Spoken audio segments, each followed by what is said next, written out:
साहब अपनी बेगमात को तवानाई से भरपूर ग़िज़ाएं खिलाएं, जैसा कि शहद, देसी घी, ज़ाफ़रान वगैरह, और इनकी ज़हनी सेहत का भरपूर ख्याल रखें। क्यों? तो लीजिए इस क्यों का जवाब। बैंक से निकलते खातून को याद आया कि कार की चाबी बैंक में भूल आई हूँ। वापस जाकर सबसे पूछा मगर बैंक में चाबी नहीं थी। दोबारा पर्स छान मारा, उफ, चाबी तो गाड़ी में रह गई थी। भागम भाग पार्किंग में पहुंची, लीजिए गाड़ी गायब। पुलिस को फोन करके गाड़ी का नंबर बताया और एतराफ किया कि चाबी गाड़ी में रह गई थी और गाड़ी अब चोरी हो गई है।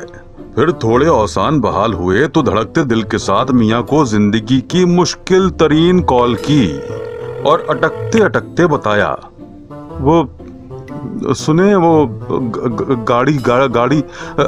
गाड़ी चोरी हो गई है। उधर से मियाँ जी गरजे, मैं तुम्हें बैंक ड्रॉप करके आया था, तुम गाड़ी लेकर नहीं गई थी। खुदा का शुक्र अदा किया और मियाँ से कहा कि आकर मुझे ले जाएं। मियाँ जी बोले, ले तो जाऊं, पहले पुलिस को तो यकीन दिला लूं कि तुम्हारी कार मैंने चोरी नहीं की, मुर्गा बनाया हुआ है मुझे। तो भाइयों, अगर ऐसी मुसीबत से बचना है तो शहद, देसी घी और जैतून का तेल, ज़ाफ़रान वगैरह न सिर्फ खुद खाएं बल्कि अपने अलावा अपनी बेगमात को भी खिलाएं ताकि ऐसे झटकों से महफूज रहें।